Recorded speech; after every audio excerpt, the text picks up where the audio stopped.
welcome and good evening, you wonderful dice of all alignments. I am Lunar D8, and I'm here for a few different reasons. One, I actually have probably about well over 100 of the Dragon Ball Z Beckett magazines. This one's actually a collector's one. It's actually got a signature right there. And I have not looked at this one in a very long time. Now, I only have about 100 of them anymore. And some of it, like maybe 10% of it's Pokemon and anime magazines. But majority of them are Beckett Dragon Ball Z magazines. I used to have more, but I had a friend who was the same friend who actually lost the 3.5 edition Player's Handbook. Well, I lent him some of those other magazines because he was, trying to be an artist himself. I never got any of that shit back. But, oh well, it's not something I take personally or anything. I still have plenty of these magazines, but this one, of course, I never lent to anyone because I have a few other quarterly ones as well. But this one I think is a little bit special, so much so I actually got, I'm not sure if it came with this sleeve to protect it in or if I actually got this somewhere specifically to protect this book. Other than that, I was probably going to read a little bit of The Hobbit.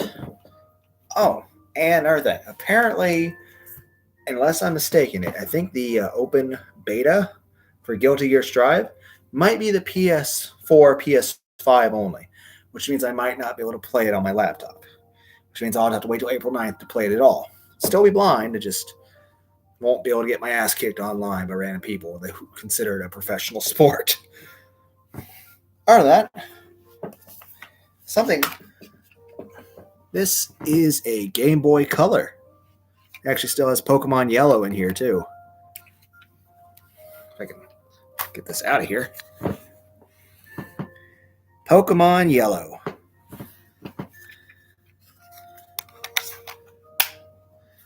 But yeah, this is the Game Boy Color, and it's actually, yellow.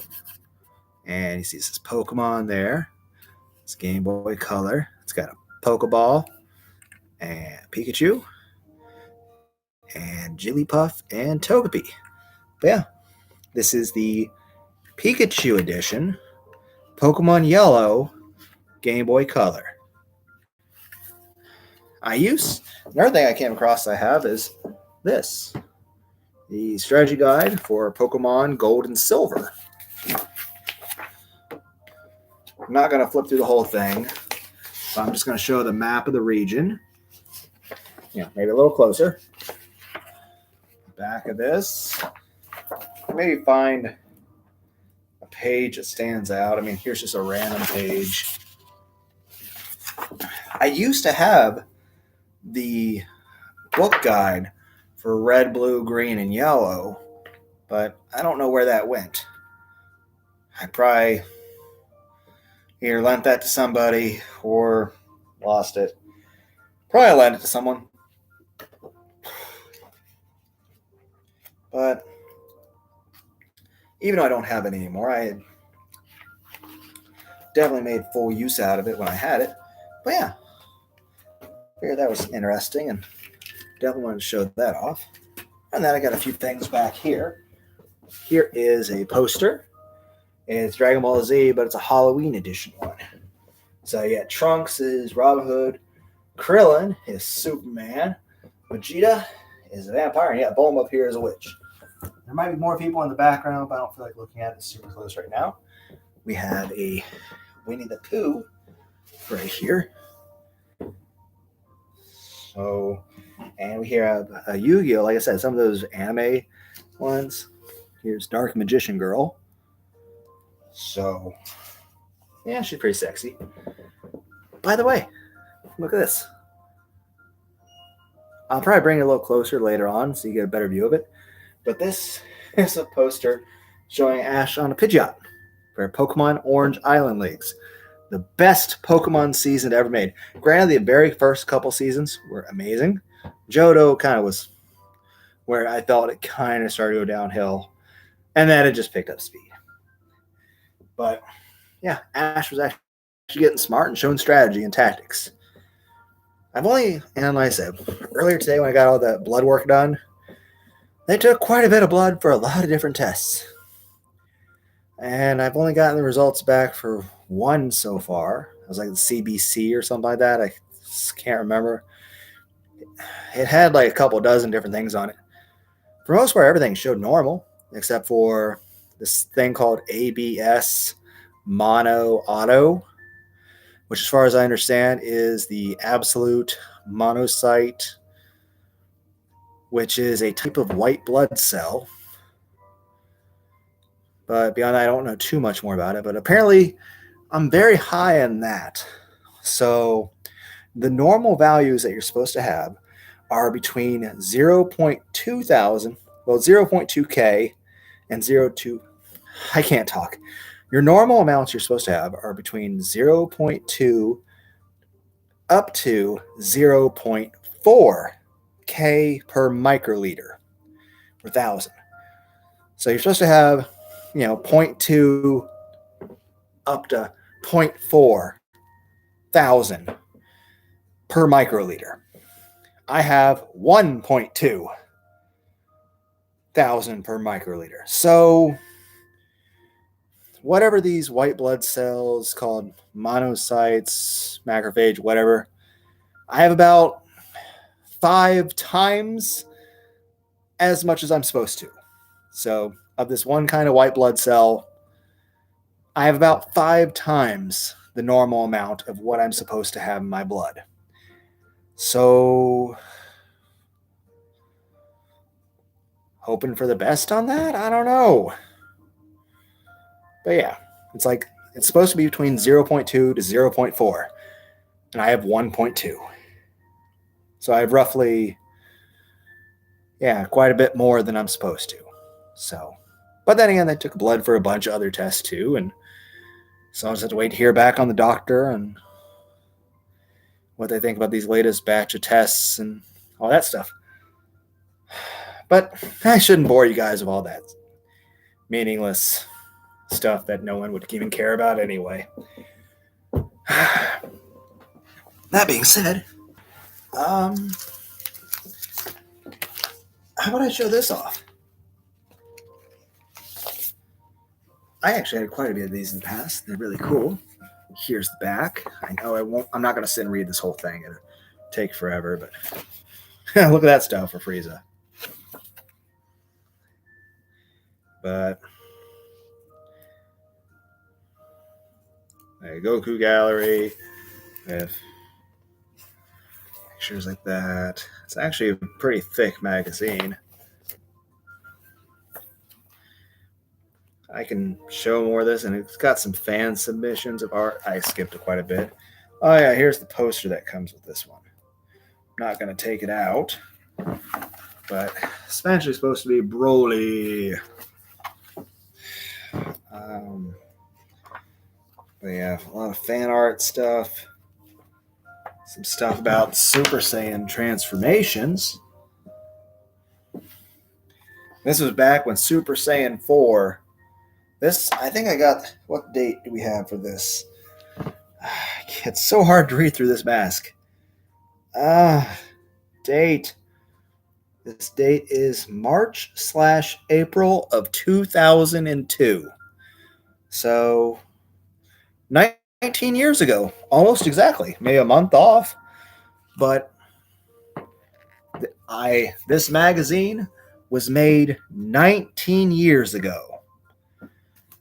And at that point, Dragon Ball Super didn't exist. Akira Toriyama, the creator of Dragon Ball Z, didn't even know he was going to make Super at that point. At the point that this was made, it would probably be another decade before he would even think of the idea of Beerus, let alone the rest of Super. At that point, Super Saiyan 4 was the most of it, unless you consider AF, which is very much a fan manga, but a lot of people just were really into it, which, heck, maybe by the end of Super, they'll tie everything up to where, Beerus will die in some way, and in order to keep from dying, the Supreme Kai will refuse with Kabuto, and then the Cooler will show up, and Pilaf and the gang will betray Goku and them to wind up, and then he winds up becoming really old because of it. And Cooler's betrayal, not only does Cooler die, but also Frieza winds up dying and gets sent to the hell where he's with Cell. And also something happens to separate Universe 7 from all the other universes. And like I said, Beerus is gone at that point. And all the God Keys gone. So then Super Saiyan 3 is again the strongest. And of course, while Ultra Instinct's still a thing, you can't really tap into it with Super Saiyan 3 levels of power or below. And then, of course, you'd have all of GT happen. Then after GT, when Goku comes back for the whole thing AF, technically by then he'd be strong enough to tap into Ultra Instinct. So then Super Saiyan 5 would be, essentially Super Saiyan 4 going Super Saiyan, or Super Saiyan 4 with Ultra Instinct. Though, of course, Akira Toriyama has gone on to say that, the whole reason why it's called Super Saiyan 4 is just because it's convenient. Technically kind of a different class of transformations altogether.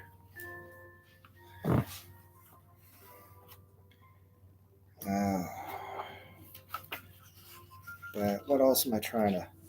Stuff about some action figures. More of the magazines. Got a top 10 list.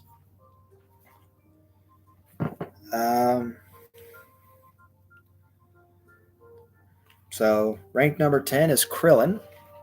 And number 9 is Frieza.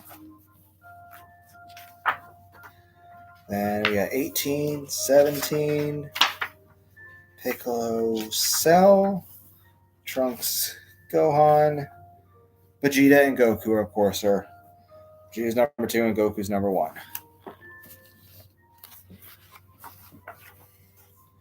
Look at this. We got SpongeBob as Cell, Pikachu's Master Roshi, Piccolo is Harry Potter, Blossom's supposed to be something I don't recognize. Bulma. Blossom's supposed to be Bulma. And Shrek is Gohan. Yeah, we got Shrek as Gohan. I don't know how to feel about Shrek-Han. By the way,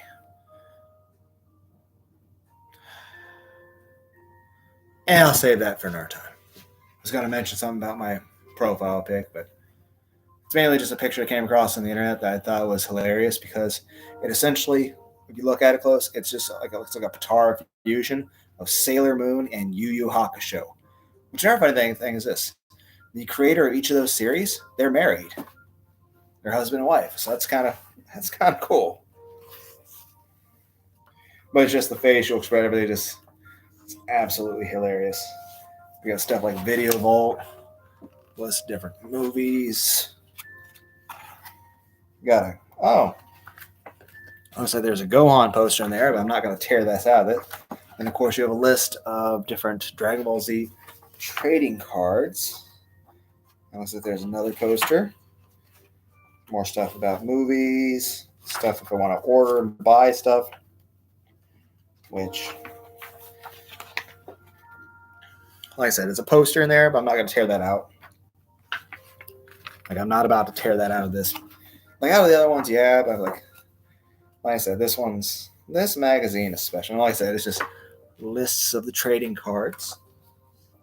And of course, my banner is Zelos. And again, I don't know who the original artist is. Just found it on Google image search. But yeah, Zelos it looked really kick-ass. And, well, wow, it's just a list of like a million different cards and their prices. Can't say I was ever really into stuff that hardcore. Damn.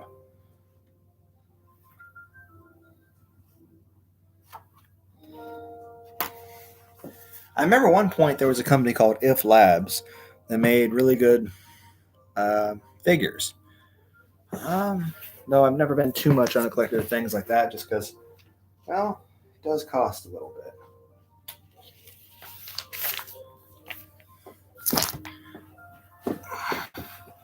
Like I said, got that Pokemon poster there. Not sure how well you can see it there, but definitely watch the Orange Islands. I'll be right back. I'm going to change the music and be right back to read a little bit of Hobbit.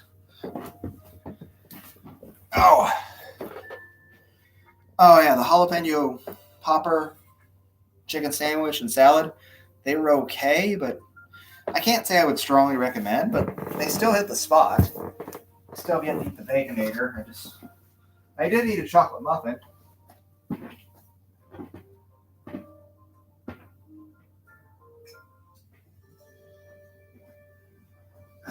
Now that being said, let's read a little bit of The Hobbit. And like I said, at least they're testing just about everything you basically can. So, yeah, here's The Hobbit. We're going to read just a little bit. I don't know. I always thought it was interesting, the Dwarvish language and the Elfish language in D&D. And of course, there's Draconic. So, that's very interesting. And of course, you can see the gold-laced print there. If I can turn the page better. Okay. I'm not going to read this whole thing because that would take days, if not weeks. But I'm going to read just a little bit. Chapter 1 of The Hobbit, An Unexpected Party. In a hole in the ground there lived a hobbit. Not a nasty, dirty, wet hole, filled with the ends of worms and an oozy smell, nor yet a dry, bare, sandy hole with nothing in it to sit down on or to eat. It was a hobbit hole, and that means comfort. It had a perfectly round door, like a porthole, painted green with a shiny yellow brass knob in the exact middle. The door opened onto a tube-shaped hall, like a tunnel, a very comfortable tunnel, without smoke, with paneled walls and floors, tiled and carpeted, provided with polished chairs and lots of pegs for hats and coats. The hobbit was fond of visitors. The tunnel wound on, going fairly but not quite straight into the side of the hill. The hill, as all the people for many miles round called it. The many little round doors opened out of it, first on one side and then on the other. No going upstairs for the hobbit. Bedrooms, bathrooms, cellars, pantries, lots of these. Wardrobes, he had whole rooms devoted to clothes. Kitchens, dining rooms, all were on the same floor, indeed on the same passage. The best rooms were on the left-hand side going in, for these were the only ones to have windows. Deep-set round windows looking over his garden and meadows beyond, sloping down to the river. This hobbit was a very well-to-do hobbit, and his name was Baggins. The Bagginses had lived in the neighborhood of the hill for time out of mind, and people considered them very respectable, not only because most of them were rich, but also because they never had any adventures or did anything unexpected. You could tell what a Baggins would say to any question. I think I skipped something. Okay. What a Baggins would say on any question without the bother of asking him. This is a story of how a Baggins had an adventure and found him doing and saying things altogether unexpected. He may have lost the neighbor's respect, but he gained, well, you will see whether he gained anything at all in the end. The mother of our particular hobbit. What is a hobbit? I suppose hobbits need some description nowadays, since they have become rare and shy of the big people, as they call us. They are, or were, a little people, about half our height, and smaller than the bearded dwarves. Hobbits have no beards. There is little or no magic about them, except the ordinary everyday sort, which helps them to disappear quietly and quickly when large stupid folk like you and me come blundering along, making a noise like elephants which they can hear a mile off. They are inclined to be fat in the stomach.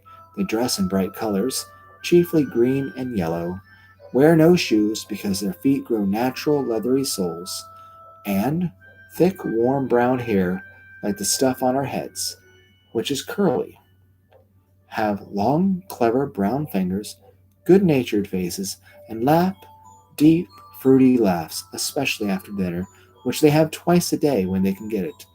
Now you know enough to go on with. As I was saying, the mother of this hobbit, of Bilbo Baggins, that is, was the famous Beldana Took, one of the three remarkable daughters of the Old Took, head of the hobbits who lived across the water, the small river that ran at the foot of the hill. It was often said in other families that long ago one of the Took ancestors must have taken a fairy wife. That was, of course, absurd, but certainly there was still something not entirely hobbit like about them, and once in a while members of the Took clan would go and have adventures. They discreetly disappeared and the family hushed it up, but the fact remained that the Tooks were not as respectable as the Bagginses, though they were undoubtedly richer. Not that Belladonna Took ever had any adventures after she became Mrs. Bungo Baggins. Bungo, that was Bilbo's father, built the most luxurious hobbit hole for her, and partly with her money, and that was to be found either under the hill or over the hill or across the water, and there they remained to the end of their days. Still, it is probable that Bilbo, her only son, although he looked and behaved exactly like a second edition of a solid and comfortable father, got something a bit queer in his makeup from the Took side, something that only waited for a chance to come out. The chance never arrived until Bilbo Baggins was grown up, being about 50 years old or so, and living in the beautiful hobbit hole built by his father, which I have just described for you, until he had in fact apparently settled down immovably. That's the thing. Bilbo Baggins is 50 years old at the start of this. Oh, they're planning on trying to make a prequel movie about the life of Gandalf before he met Bilbo. I think that'd be really cool. So I'm looking forward to that. By some curious chance one morning, long ago in the quiet of the world, when there was less noise and more green, and the hobbits were still numerous and prosperous, and Bilbo Baggins was standing at his door after breakfast, smoking an enormous long wooden pipe that reached nearly down to his woolly toes, neatly brushed, Gandalf came by. Gandalf! If you had heard only a quarter of what I'd heard about him, and I have heard very little of all there is to hear, you would be prepared for any sort of remarkable tale. Tales and adventures sprouted up all over the place, wherever he went, in the most extraordinary fashion. He had not been down that way under the hill for ages and ages, not since his friend the old Took died. In fact, and the hobbits had almost forgotten what he had looked like. He had been away over the hill and across the water on business of his own since they were all small hobbit boys and hobbit girls. All that the unsuspecting Bilbo saw that morning was an old man with a staff. He had a tall pointed blue hat, a long grey cloak, a silver scarf over which his long white beard hung down below his waist, and immense black boots. "Good morning," said Bilbo, and he meant it. The sun was shining, and the grass was very green, but Gandalf looked at him from under the long bushy eyebrows that stuck out further than the brim of his shady hat. "What do you mean?" he said. "Do you wish me a good morning, or mean that it is a good morning whether I want it or not? Or that you feel good this morning, or that it is a morning to be good on?" "All of them at once," said Bilbo, "and a very fine morning for a pipe of tobacco out of doors. Into the bargain, if you have a pipe about you, sit down and have a fill of mine. There's no hurry. We have all the day before us." Then Bilbo sat down on the seat by his door, crossed his legs, and blew out a beautiful gray ring of smoke that sailed up into the air without breaking and floated away over the hill. "Very pretty," said Gandalf, "but I have no time to blow smoke rings this morning. I am looking for someone to share an adventure that I am arranging, and it is very difficult to find anyone." "I should think so, in these parts. We are plain, quiet folk, and have no use for adventures, nasty, disturbing, uncomfortable things, make you late for dinner. I can't think what anybody sees in them," said our Mr. Baggins, and stuck one thumb behind his braces, and blew out another even bigger smoke ring. Then he took out his morning letters and began to read, pretending to take no more notice of the old man. He decided that he was not quite his sort and wanted to let him go away. But the old man did not move. He stood there, leaning on a stick, gazing at the hobbit without saying anything, till Bilbo got quite uncomfortable and even a little cross. "Good morning," he said. "At last, we don't want any adventures here, thank you. You might try over the hill, or across the water." By this he meant the conversation was at an end. "What a lot of things you do use good morning for," said Gandalf. "Now you mean that you want to get rid of me, and that it won't be good till I move off." Not at all, my dear sir. Let me see, I don't think I know your name." "Yes, yes, my dear sir, and I do know your name, Mr. Bilbo Baggins, and you do know my name, though you don't remember that I belong to it. I am Gandalf, and Gandalf means me. To think that I should have lived to be good morning by Belladonna Took's son, as if I was selling buttons at the door. Gandalf?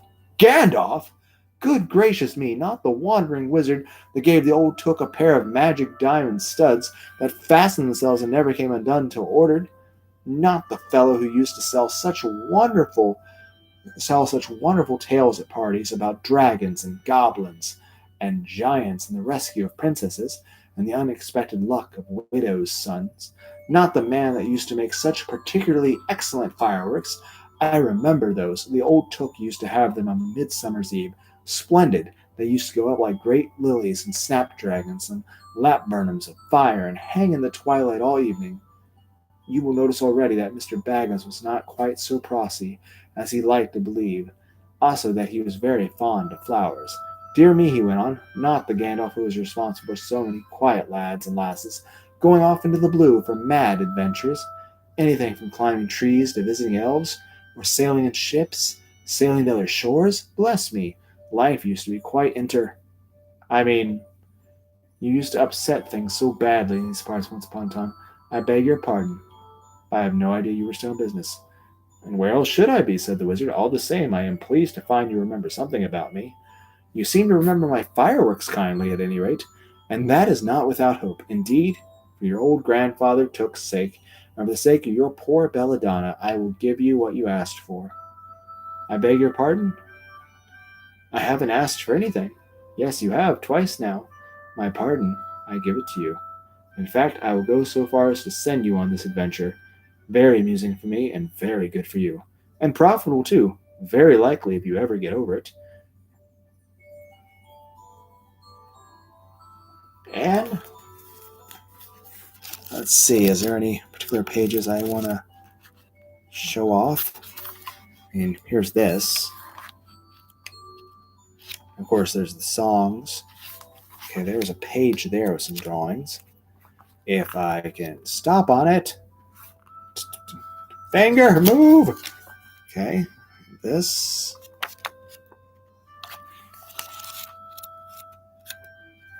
Okay, and here's a.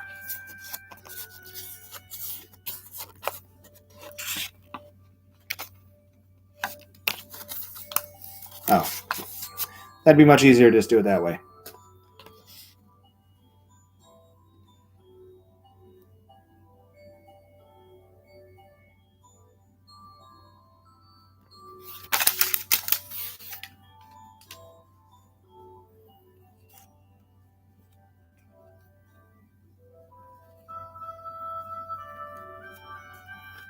So, but I'm going to go and call that there. If you want, feel free to comment below what you think, what anime you like the best, and what video game you like the best.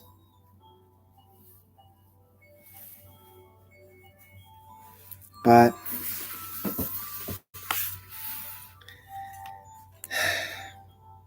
I think that's the end.